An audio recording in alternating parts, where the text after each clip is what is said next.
What's up, everybody? It's Josh coming to you with another episode of the Affiliate Marketing Show. Please be sure to like, follow, and subscribe to stay up to date on all the latest affiliate marketing news, tips, and trends.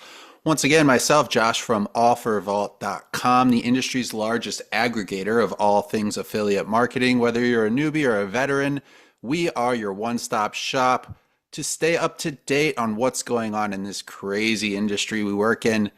We have Mr. Pay-Per-Call, Adam Young, as well as the industry legend, Harrison Gevirtz, and our special returning friend of the pod, Carlos Corona Jr., founder of UNiK Media Group, a company that helps you get exclusive calls from consumers that want to make a buying decision today. Carlos, what's up, man? Welcome back to the show. Thank you. I feel like you guys need like a clapping sound. Like, Yeah. like hype it up. But, we need a live audience or something. Can I get an encore? Like next Carlos. time, okay? Yeah, I'll I'll cue it. This whole show's a work in progress. You're looking good, first of all, and I know a part of that. Thank you. I know a part of that's got to be related to this new health journey that you were telling me about, and with Adam and Harrison on the pod, we haven't had both of them on the pod in a while. This is a big deal, so take it as a compliment. Really? Welcome to the Affiliate Marketing Lab, our health-focused podcast where we talk about anti-aging, peptides, and nutrition, and working out. Before new variants. Next episode, we're going to talk to Carlos about how he needs to get his health in order because we love him. Well, apparently Carlos is working on it. All right, Carlos, I'm going to let you kind of kick it off here. I'm trying to be I would tell you, here's what's going on. I had a little scare earlier this year, and I started shooting some tirzepatide. I don't know how you pronounce it. Yeah, and it sent me to the hospital, bro. Yeah, it sent me to the hospital because I have high blood pressure. So I stopped taking my pills. Speaking of which, one time I got an IV with Carlos. I thought I was being a good friend. I invited him over for IVs on a Sunday, and almost killed him because they gave him he didn't tell him that he had high blood pressure or something, and they gave him shit. He messaged me later. He's like, "Dude, I'm at the hospital right now," and I felt horrible. I was just trying to be a nice guy, and you guys can't see it right now, but Adam's just sitting on camera with his mouth open and his jaw dropped. No, that's a true story, and turns out that the nurse used to go out with the guy that worked in the podcast studio in my office. Such a small world, Miami. I see her in the lunch where I'm having lunch. I'm like, "Hey, you're the girl that almost killed me." Yeah. So anyways, what do you story? Hold on. I just need to draw a quick boundary here. This is very important for everybody watching. Everyone needs to hear this, okay? Harrison, don't try and kill our customers. It's a first and a last. I'm really sorry about it. I'm sorry, Carlos. I'd like to truly apologize to everyone at Ringba on behalf of myself for jeopardizing one of our customers' health. I'm sorry. I actually keep myself up about this at night, Carlos. And seriously, bro, she checked our blood pressure. I remember. And you were like, "We're on a little high, but it should be fine." And then you finished, and she was like, "Let's check your blood pressures again." And she did it, and she was like, "Yeah, that's pretty high. Maybe my machine's broken. Do you have one?" She asked you if you had one at home. She was like, "Do you have a reader at home?" You're like, "Yeah, of course." And you're like, she's like, "Check it when you get home." And then I get a text 3 hours later. You're like, "Yo, I'm in the hospital." And I was like, "So sorry about that. Do you have my blood pressure?" It happens, to the best Rule of number us. 172, I believe it is, of the Affiliate Marketing Show: don't kill your customers. Carlos, what are you doing? I'm gonna tweet that. Hold on. That in the next book, Adam. I like that. What are you doing specifically related to your health? I mean, are you in the gym a lot more? Have you changed your diet? Is it combo? Are you doing Yes. taking peptides and other supplements? Not yet. I'm not yet, but so I started working out every day. So I got a personal trainer that kind of does full body works out, and being conscious of what I somebody eat. different, Carlos. Yeah, Luis, same guy. Same guy. You should get him to deliver you lots of gifts via motorcycle too. What kind of gifts? What kind of gifts? Luis is amazing. Oh, okay. He's a He's great like guy. DoorDash and a great trainer. Good dude. Well, when I lived in New York, he got me like pumped. I'm pumped right now. Pumped is good. How many days a week are you working out, Carlos? 5 days. So I'm working out 5 days a week, around 11 or so for 1 hour. Then I go upstairs to the jacuzzi for like 15 minutes or so. Supposedly helps like rebuild your muscles or some bullshit. I do it because it feels good. Then I go back in my computer and then crank away. So been doing in that health journey, trying to just lose some weight, I guess, and build muscle. I'm down like roughly like 35 pounds. So that's good. I was gonna say you definitely you look good, man. You look a little. Thank you, brother. You should see me with my shirt off. I look like fucking all sexy and shit. Anyways. Sexier than Adam with his shirt off. I'm surprised Adam's even wearing a shirt. Adam. Harrison, I don't know if you saw last week's pod, dude. Adam did the whole thing with his shirt off, dude. I don't know if you saw. I did not. That's amazing. Adam, the people in the chat want to know, how do you dance for 10 hours? Oh, that's really easy, actually.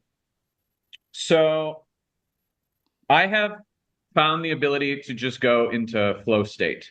And so people in chat probably don't know this about me. You do, Carlos. Like, I don't partake in substances, no alcohol. And what's amazing about that is this past year or two, I've been able to tap into essentially unlimited energy at any time. And I never thought it would come from this place. It's not actually the physical fitness or peptides or anything like that. It's actually just allowing myself to be free from external influence and the concern of what other people think. And that level of freedom allows you to just sit in flow, like creative flow state. And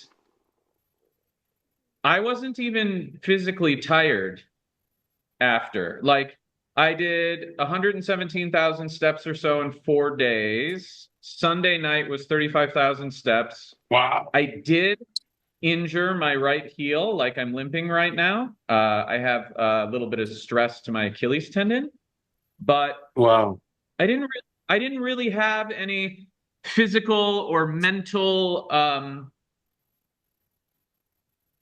tax to that. Like the next day I was fine except for the ankle pain, because your body does give out at some point. So I ran more than a marathon of like not a little bit of dancing, like crazy dancing.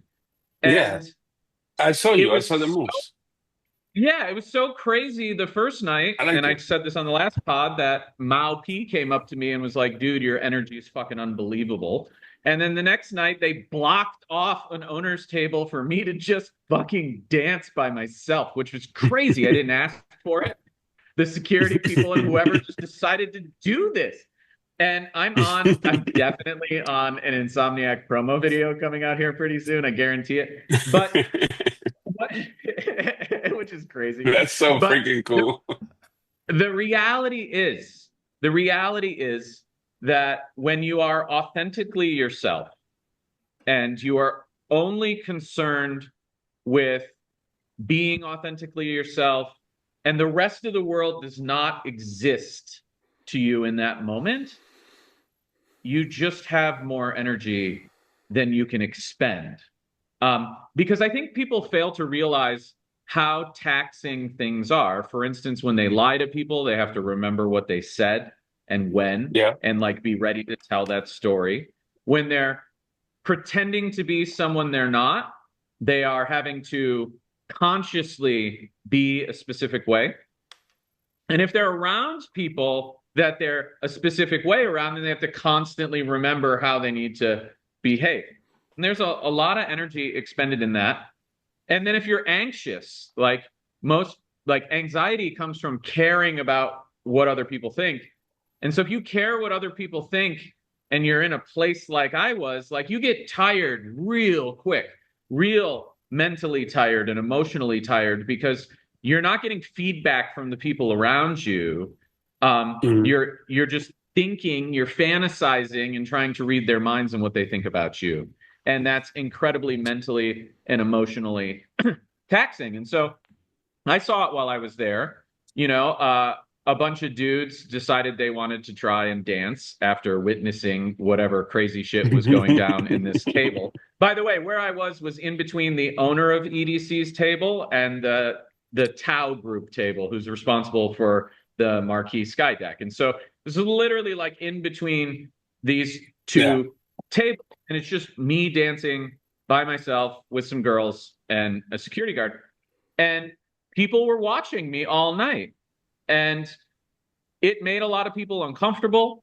I got a lot of high fives from like a ton of girls, because girls were the only ones dancing, right? Like, and Right. what I was told for 8 hours straight. And look, my dance moves I don't have dance moves. They're just silly. Like, it's whatever my body decides to do. It's more like P90X or HIIT cardio at a rave. And by the way, I was shredded on Monday morning.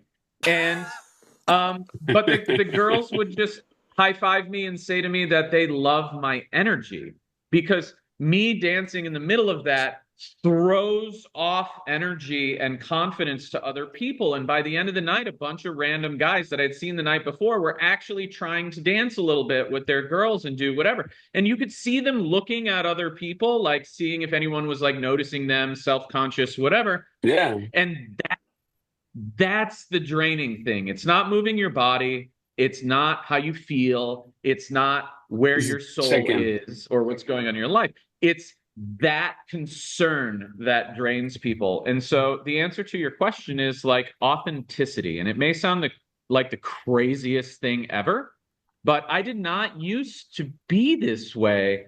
And you've seen me over the years. All of you guys have. Then Miami happened. Bam, bam, bam, bam, bam.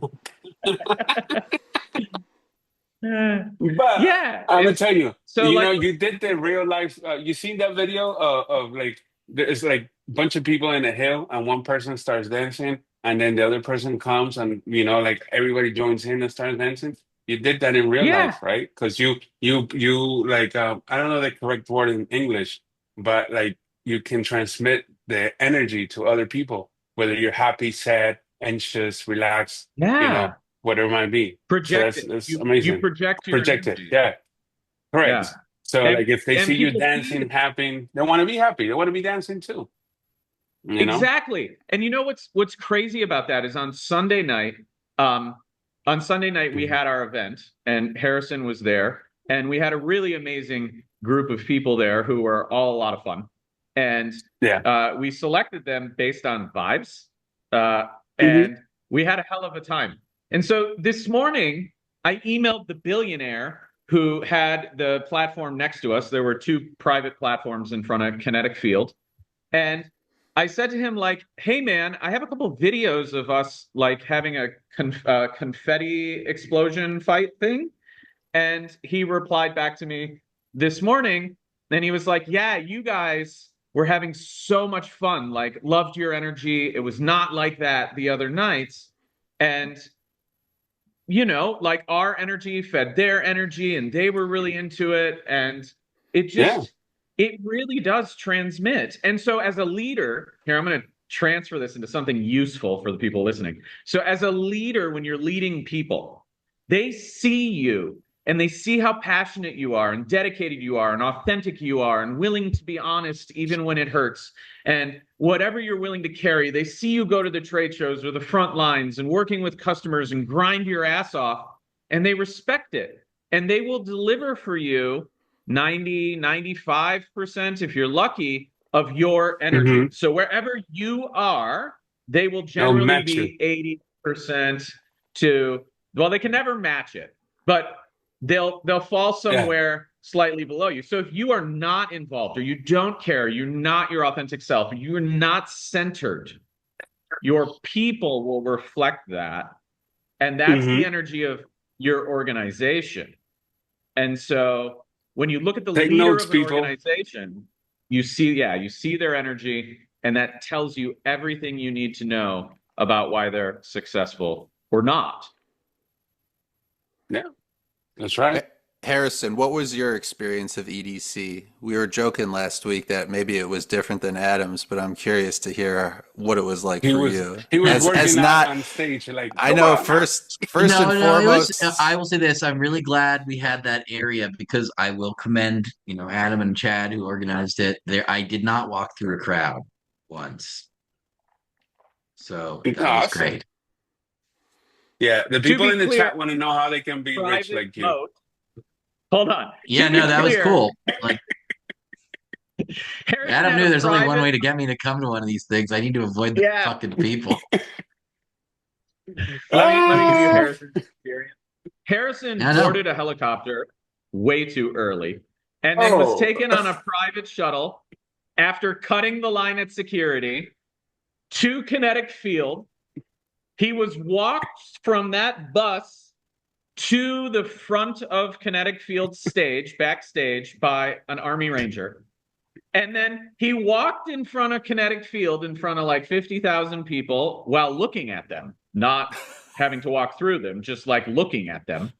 And then he walked down a private moat that separates the crowd to his platform. Yeah, the people in the chat want to know. Dude, the people in the chat are going crazy right now. This chat is popping. Oh my god! If you're not in the chat, I'm getting missing out. Thousands of fire emojis and hearts. This is awesome. Thank you guys for watching. We appreciate it. Love it. If you are in on the chat, it means you're a premium, the Affiliate Marketing Show member. Good luck on subscribing. And to become a premium Affiliate Marketing Show member, you have to Venmo Harrison $100 leading up to each episode. He'll send you a private link. It's fine. That's funny. But yes, no, drop your Venmo. I will say this. It was loud, but I was cool with it. Like I said, I mean, if it was, I don't think I could go for 3 days. I'm being honest. 3 days is wild. Why not? I don't understand. No, but it's the energy you go there. You look at it like you feel the music. I'm telling you.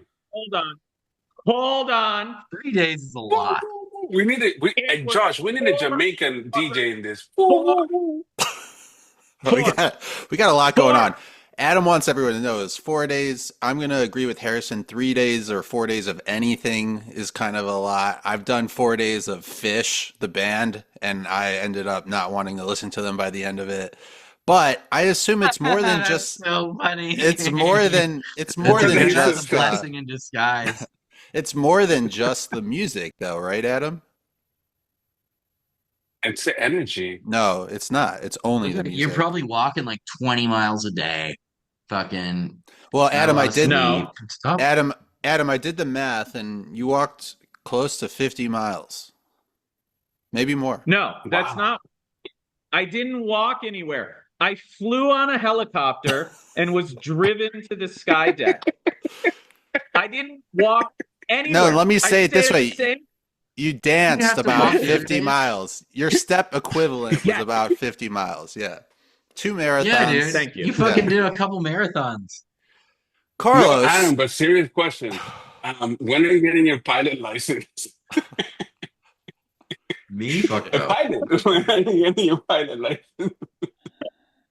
As soon as you tell him, they want to know. They want to know. As soon as you tell him he can't get it, is when he will start working on getting it. Yeah, you can't be a pilot. I don't see you flying a G5, Adam. I don't see me as a pilot. I don't see you flying a G5. I drive all the time.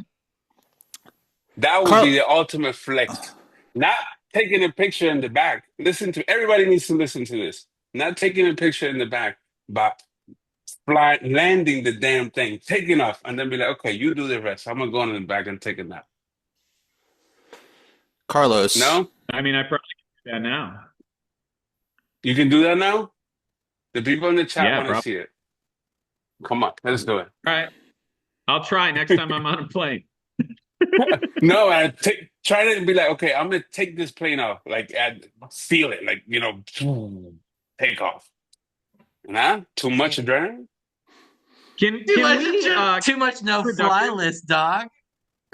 Huh? What were you gonna say? Too much Repeat no that. I fly couldn't hear. list, doggy. No, no, no, no. I couldn't hear that. I couldn't Carlos, hear that. Carlos, Too much money um, to be a pilot? No, I don't think so. Go ahead, No, Josh. can we talk about business? Carlos, Oh, this I is know, fun. Flying planes and you dancing for 10 hours. Like, why do you want to talk about business? What do you want to know? Paper call? What's my EPC today? RPC. Come on, let's go. speaking Let's go. Let's speaking go. of speaking of business, Carlos, I know UNiK360 Yes. is a program of yours that you're Crushing super it. passionate about. Growing fast, I Hmm. believe was your words. A lot of new features in the pay per call space, especially. Can you update us on where UNiK360 is right now and what you're most excited about going forward with it? Sure. Well, we're constantly growing that platform and bringing in like new funnels for pay per call and different verticals that we run, as well as creatives and the support. And I think like we're creating like a really solid community of people, like-minded individuals that like to run traffic and like to sell calls and build a real business. And I see them using UNiK 360, um, and now with the whole AI thing, not AI thing, but like the movement, like, hey, this is, AI is here to stay. So a lot of interesting stuff is going on, and I'm happy to be there and lead the team and continue to make progress in that and continue to expand.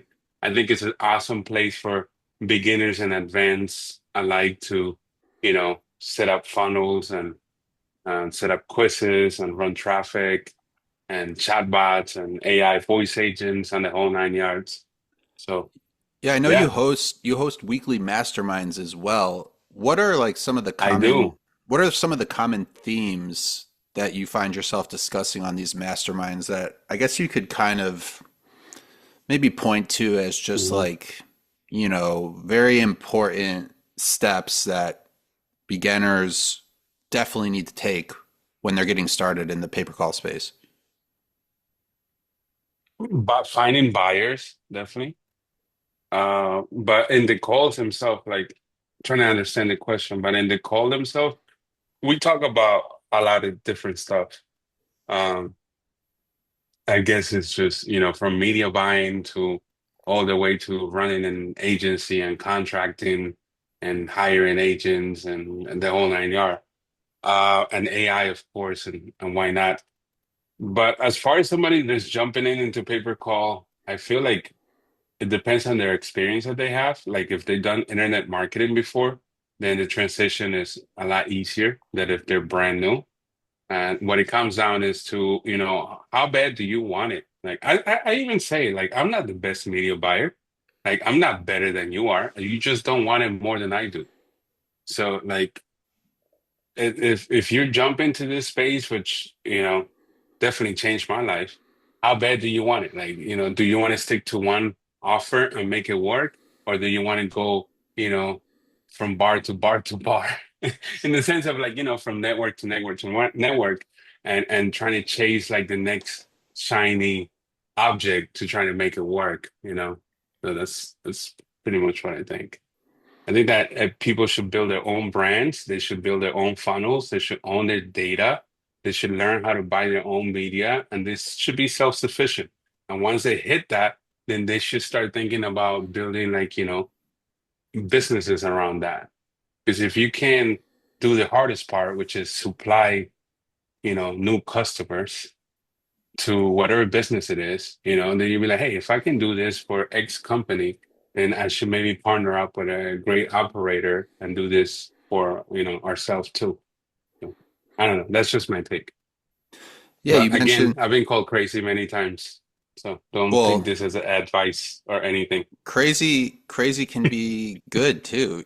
Adam's mentioned a lot of Yeah. times on the podcast, sometimes you have to, have delusional thinking to accomplish great things. You talked about, this the Hmm. shiny object syndrome. I think it ties into what we've talked about on the show recently, which is like having the ability to say no to certain things, like possibly Yeah, investing in mahogany wood per se, right? not my thing. Beautiful, beautiful wood, but yes. Beautiful wood, but not my thing, and I don't want to learn about it either. So another thing. Fun fact. Harrison and I tried to negotiate for a gigantic plot of hectares filled with mahogany raw material in West Africa. We didn't. And then my dad called us and told us to fucking focus. Those were his exact words. And I think then it was followed by a, "What the fuck are you doing, guys?"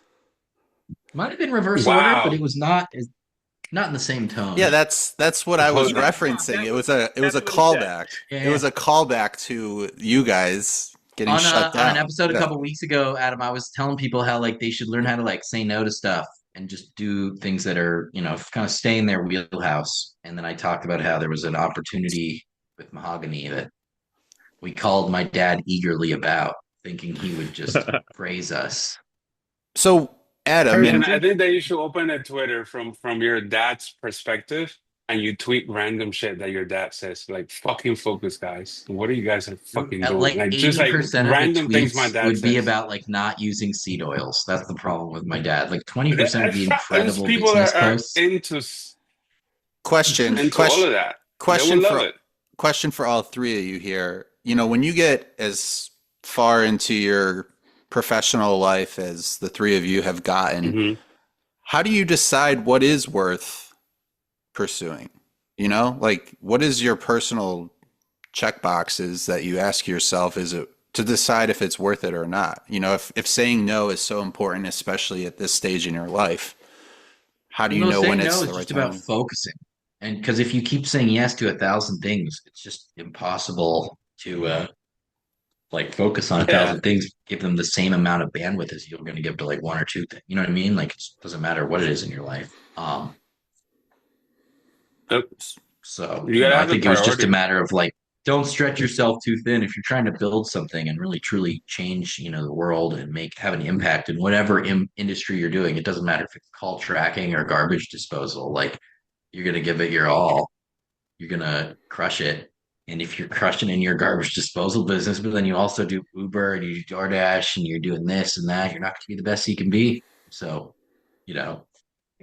same thing goes for a software company or like literally professional athletes. They don't like have 17 jobs. I think what's interesting is the other day, someone asked me about this on Twitter, and I said to them, like, how do you not see all the shiny objects? And I'm like, what? Why would I want to see shiny objects?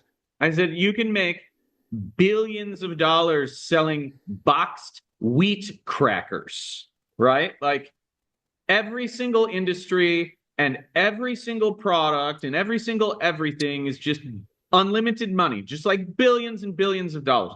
The problem is not the opportunity or the product or whatever. The problem is you. The problem is me.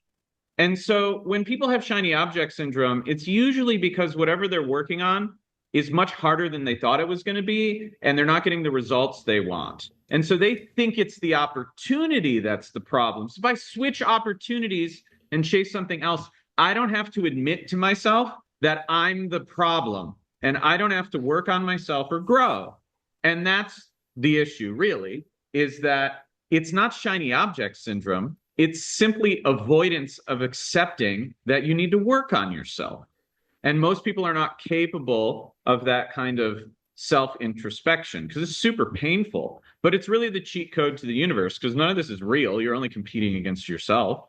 And so, I mean, Josh, I don't have a problem saying no to absolutely everything. I literally don't care. Like, I post on Twitter me telling VCs unsub. Like, I don't care. Like, you bring me your opportunity, great, delete. Like, I don't care.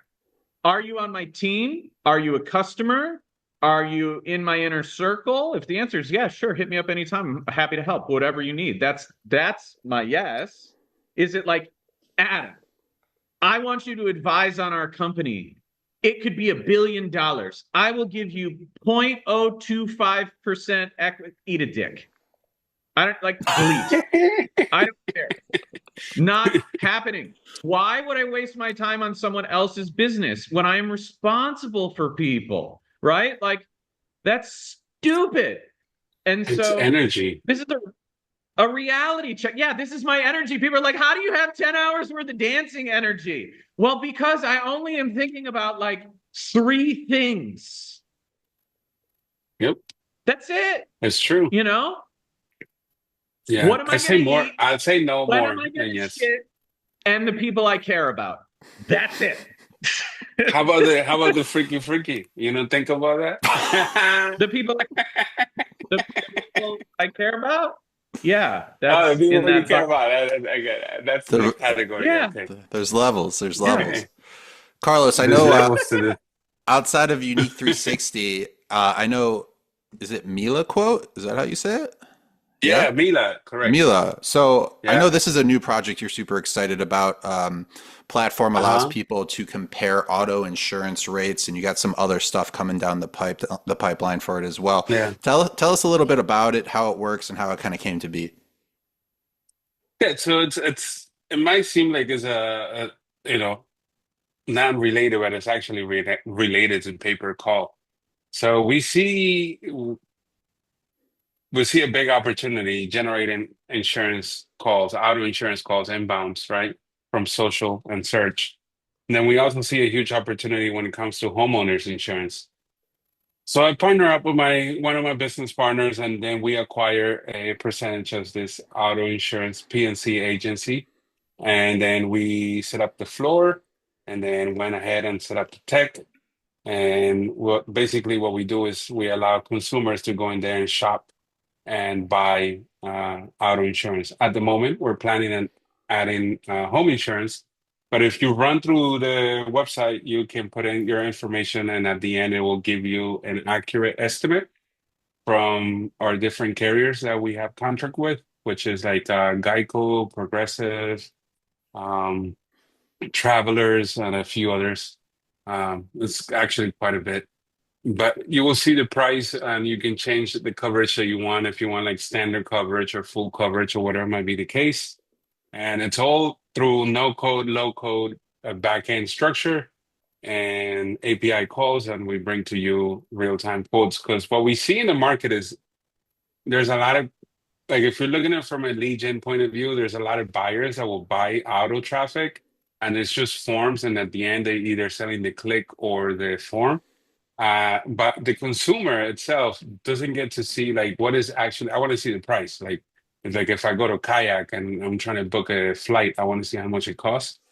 For those of you that still fly commercial, but Nice, solid, love that. it's solid. You love that, right?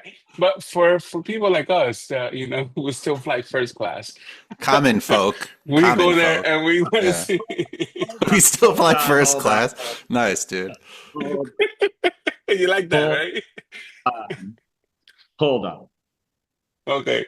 I know Pause. what you're trying to say, and I just want you to know that I still fly commercial. Oh, no, I was just making the people in the chat. No, you're not. No, you're not. And listen, it's Hey, sometimes Harrison sells my plane to someone else, and I gotta do it. but for those of you that are familiar with the spirits and frontiers of the world, you want Yeah. to see a price, you want to see a price right there and then. Is this going to be $79 or not? So same thing comes with auto insurance, and auto insurance is, consumers are, they will switch when they can save money, of course, especially things the way they are, right? Everybody's trying to save money, so we allow them to shop every day or every 6 months to see if they can find a better insurance. Then that goes to our call center, which will then go ahead and bind that policy, and it's all in-house. So we're doing from the beginning all the way to the end in-house. Does that make sense? Yeah, definitely. I'm just curious, Yeah. what are a few of the biggest challenges you've kind of had to face with, everything that comes with the auto insurance space and kind of related to Oh, aggregating all of them in one place like that? well, I don't know shit about auto insurance. I don't know anything about that. I'm a marketer, so I know how to buy media and stuff. So I had to lean on my partners to learn as much as I can in the fastest way that I can. and to understand their pain points so I can build solutions around that. So I saw how long the agents were taking on the phone. So I'm like, okay, this is not going to work. We got to speed up service. So if we pass this to the consumer types in all their information, and then they're able to see the quote, right? Once you call in, most of the job is done. I just, hey, Mr. Sebo, like, I see here that you drive an XXS, whatever car it is, whatever year it is, and we quoted you this amount. Let me ask you, can we save you additional money if they go into the pitch? So I develop the script. I provide them with a new script, right? I go into the whole 9 yard. I look at the business, I go into my zone, and I be like, how can I make this more efficient and how can I make it better, right? And then if I can do that for them, I don't want to be an expert at it, an expert at auto insurance. That's not my thing. But I will definitely like it to make it, a lot more efficient and frictionless for the consumer. And that's what we did. So one of the challenges that we're having right now is hiring more people. So I'm going through that recruiter chapter of hiring people. Well, Adam and Harrison, I know you guys have been expanding the Ringba team quite a bit. Any quick pieces of advice when it comes to hiring and hiring correctly? I think, Harrison, correct me if I'm wrong here, but I think the biggest hiring mistake we've ever made was a long time ago, over 10 years ago. And that was we would seek out the cheapest talent possible and try and hire as few people as possible. And I would say that blew up in our face nearly 100% of the time, or 100% of the time. And even way before we did business together, like when we were just friends, Harrison saw some of the quality of talent that I was hiring, and frankly, I cannot believe I made money at all. You're muted, Harrison. Sorry, I was gonna say I even before Adam and I worked together, I definitely wasn't going A plus. It was like D League for a while. I'm just gonna say, Adam, do you remember the person that worked for me that drove a Ferrari and couldn't keep their eyes open at dinner? I'm sorry, I'm not gonna name names. They're not in this industry anymore. They might be dead, but you know what I'm talking about. That's what I'm talking about. I got one for you. Do you remember I built an entirely new video game company, and then the guy we hired was to do the database work was dyslexic, and when we QA'd it, the damage was so great, I had to throw the entire company away, like the entire investment. All of it was backwards. Wow. It was the whole thing. Yeah. These are real stories. These are just little side quests. Yeah. Tiny side quests. I will say one thing, especially with remote-based businesses, make people turn on their webcams during meetings. Otherwise, you will eventually be scammed as a company. Yep. So, yeah. People will be answering from their toilet. Yeah. So on the other side of that coin, I went to one of our new meeting formats today for our engineering team. We've restructured it a little bit because it's a big team now. And basically, we divide them into pods. The pods are interchangeable like Lego pieces. Not to say that humans are Legos, but that's actually the way we kind of look at it.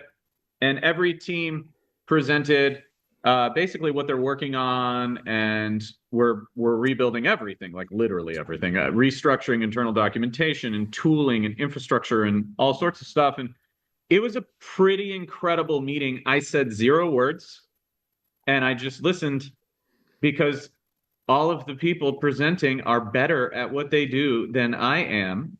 And that is something that I am most proud of. The team that I lead is so good at what they do that I have to sit there, shut up, and learn from them. And so that's a reflection on my willingness to seek out great people and pay them what they're worth. This is not a cheap exercise. But what I have found is when you spend the money for the right people, they over-deliver on their promises, and you don't even really have to pay attention. Like you should, and I do. I think, on the biz dev side, Adam Say is a great example of this. He's running X now. He's got a team of really awesome people. We just had a meetup in Vegas, and he texts me when he needs something or sends me a short note now. We're on the same page.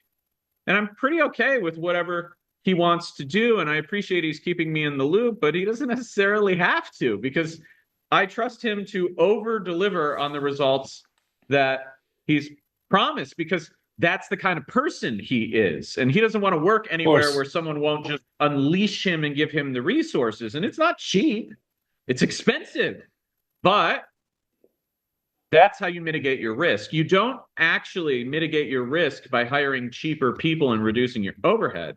You mitigate your risk by hiring the most incredible talent you possibly can afford and then get out of their way, which is hard as an entrepreneur because we're all control freaks. I'll admit it. I'm a bit of a control freak, but about different things, right? I've evolved. I am a control freak about mission and values and how we treat our customers and, like how organization sees its vision and what we're doing and why, not pulling the levers, right? Like I want to stay as far away from that as possible. And so when you have focus more on the vision. Exactly. When you have incredible people, you don't have to work. Now, if you know me, you know I'm working constantly, 24 hours a day. In fact, like I haven't released the videos yet of me working at EDC because there's too many of them and I'm a little embarrassed. I'll post one. But the thing is, yeah, it's kind of funny watching me answer a customer email shirtless at a rave. I will share it. But the reality is like it frees up my time to go do what I am better than everyone else at on our team, right? Like they're better than me at what they do. I'm better than them at what I do. And so they don't bother me. I don't bother them. We're on the same team and we all deliver for each other. And that's what really high quality talent gets you. But to recruit it, you gotta be in the right headspace. And it is all about them believing that they can trust you with their future and that you will deliver for them. And that's why the crazy energy I have is so effective.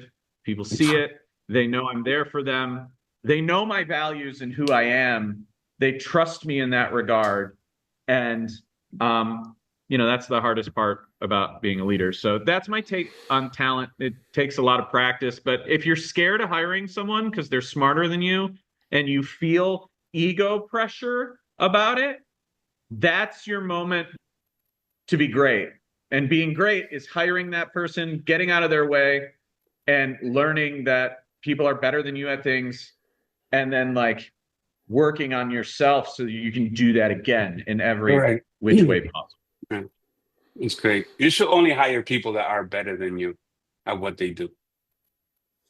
Like, and it does feel like that. I feel like, finding the right talent and nurturing them. And once you have the team working in a rhythm and vibing of the energy that you're feeding with your vision, like it's an amazing feeling. It feels like you're in an ecstasy, business-wise, right?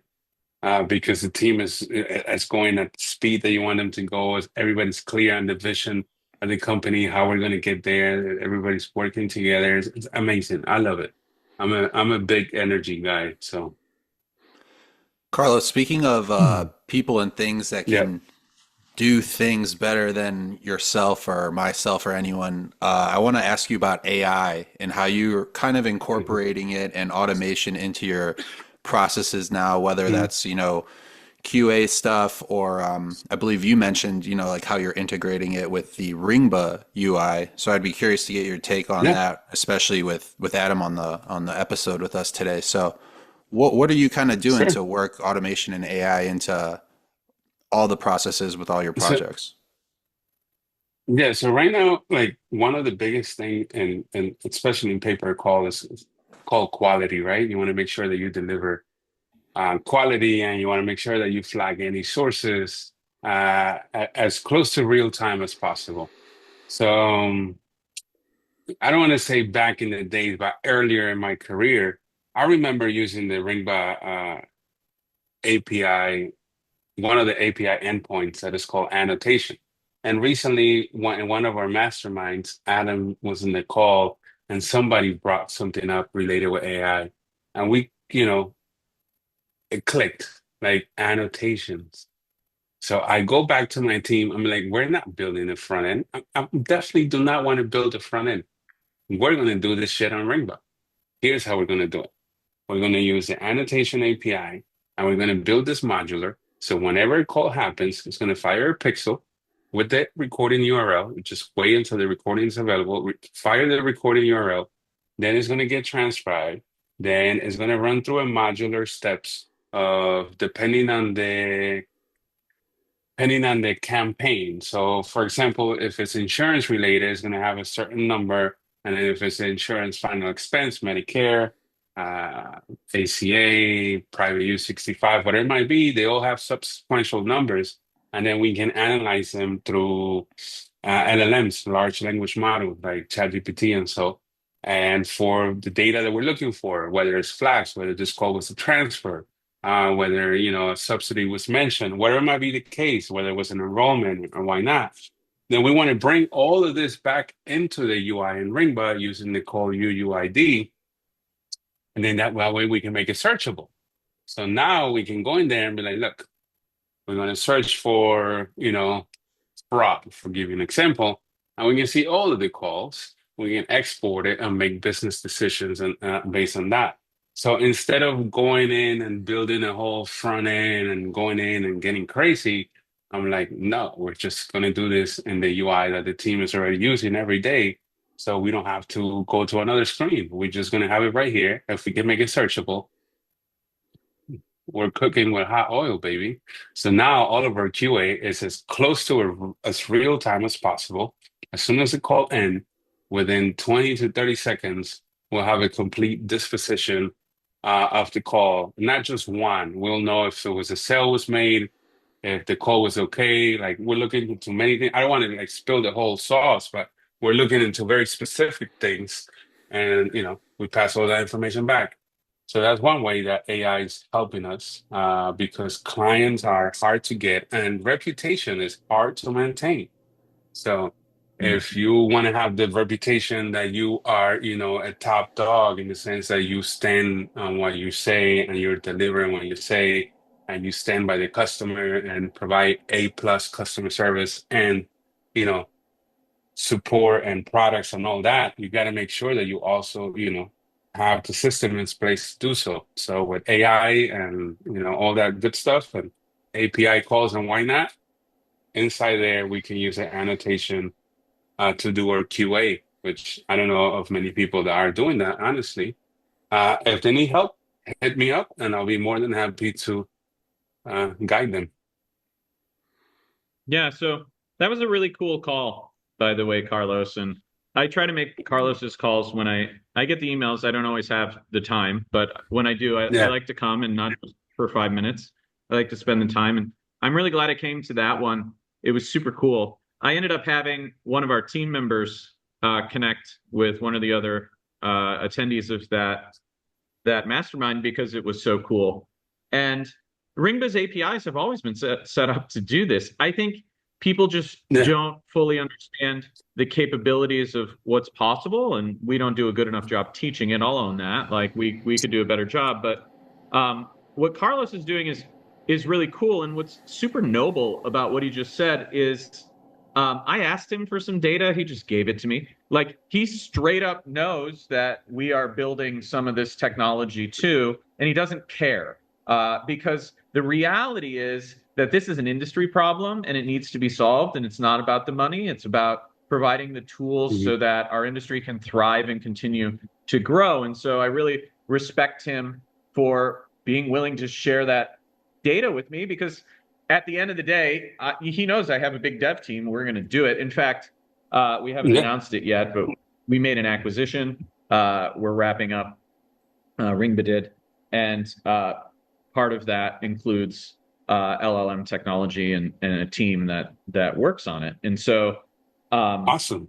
We're really excited about that. And one of their first tasks is to solve some of the problems we talked about, Carlos, which has nothing to do with making money, but everything to do with understanding when something bad happens before anybody else, because that's how you really preserve a relationship. Like, if Carlos is doing something and something bad happens And he calls me and says, pauses it or stops it or whatever, says, "Hey, Adam, something bad happened. It's my fault. Here's the data. We fixed it. I can't believe it happened, but we caught it almost immediately. So there's like no real damage. And I just wanted to tell you in advance." That would blow my mind. Like, not only would I want to keep doing business with Carlos, I would never think about Carlos again, because if he would just call me if there's a problem. Like, he would be the least of my concerns, which is generally the opposite of how people behave in our industry. Generally, they'll be like, "Oh God, there was a problem. Let's hide it, see if they notice or whatever." And that's not the right way to do it. It's not how to preserve your relationship. Yeah. And the worst one you can have, and Carlos knows this, is when your buyer calls you and says, "Hey, we found this." Those are the worst. Those are the worst, because I go back to my team. I'm like, how could you guys let this happen? Like, how can you let me down like that? Like, why? Why did we? What? Then I sit back, analyze everything, and then always shift the blame to me, because I should have done a better job, because it was my responsibility that this didn't happen. So, then I built shit to make sure that it doesn't happen. And then being on top of it, because the buyer will love it, Adam, you said a lot of people don't know like what Ringba's technology is capable of doing. Do you ever find yourself falling into that boat where like a client actually presents some sort of process or way of utilizing the Ringba platform or technology that you had not previously thought of, or that doesn't ever happen? No, sure, that happens. It's usually not our technology, though. It's usually the way that they've taken pieces and components of it and tied it together through the APIs in a way I haven't seen before. It's not that I didn't understand what Ringba's full capabilities were across the APIs, because, I even wrote some of the API documentation. Like I know it well. The user interface, I actually don't know as well. I know the APIs and what our capabilities are better than the user interface, because I don't use it on a day-to-day basis. Like, I'm not the user. But the APIs are very different. And so when I see things, it's generally like, wow, they managed to take these things we built and put it together in a way that I didn't see when we built it. And that's a really cool thing. And I think we see a lot of that because our APIs are used by our own team too. Like, the user interfaces of Ringba access the same APIs that a customer like Carlos would. And so our team actually has to use our APIs. So they make them in such a way that a developer would want to use them. And that creates a lot of opportunity for creativity. And so our customers surprise me constantly. Like, when we built call flows, I did not expect some of those customers to like put things together the way they did. I was really impressed with their creativity. And so you want to make a great product like this and then give it to smart people, and then, let them play with it and, improve it so that they have more flexibility. Carlos, the last thing I want to ask you before we let you get out of here is this new pay-per-call course that you're getting ready to launch in September. Can you tell us a little bit about it, why you're excited about it, and why people in the pay-per-call space should, be excited about September's release as well? Right. So, we're looking at our content, and it's a bit outdated. It's because, it was like pre-AI, I should say. So most of the content that I have was like, it's a little old, so I got to update it. So I'm making a course now. I'm co-creating it with Chris Reader from Australia.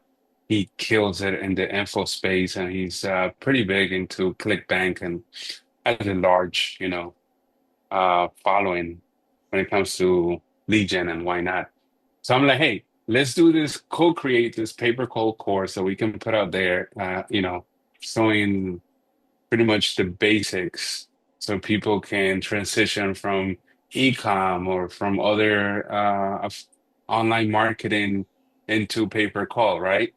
And then for the ones that are serious, let's go ahead and go all the way, like build the whole shebang. So I mentioned in one of my calls earlier, but I see building, sometimes people think that internet business are not real businesses, and they definitely are. So I see also like bridging that gap into people that want to come into the space, but they don't necessarily want to be a media buyer. They want to run an agency per se. So they want to find a physical location and get, a 5-man team and start, selling policies, whether it's life insurance or health insurance or auto insurance or why not. So we're trying to see how we can do this at a scale, pretty much help them set up everything and then, take a percentage as advisor equity per se, and then a buyout within 3 to 5 years, and supply them with constant leads so they can grow their business. So if they decide, hey, I want to run for example, an auto insurance agency, make sure that we get them all the contract in the retail space or this office space they're going to run it from, supply them with the leads, with the scripts, with the whole 9 yards so they can become profitable in 3 to 6 months. Same thing with like final expense and Medicare and ACA and all the other verticals that we do a pretty good job at running. So this course will be like the first kind of type that you can either learn how to run pay-per-call, how to build a pay-per-call business, or you can go all the way and actually set up an agency and be an operator and run it that way as well. Well, we'll definitely have to get you back on the show once that's fully out and up. For sure. Have you break it down for us. I think I speak on behalf of the guys when I say thank you for coming back on the Affiliate Marketing Show. It's been a pleasure to have you here. For myself, Josh at OfferVault, Mr. Pay-Per-Call Adam Young, the industry legend Harrison Gevirtz, as well as our special guest, returning friend of the pod, Carlos Corona Jr., founder of UNiK Media Group. Let's make that paper. Let's make that dough. This was the Affiliate Marketing Show. We will see you next time.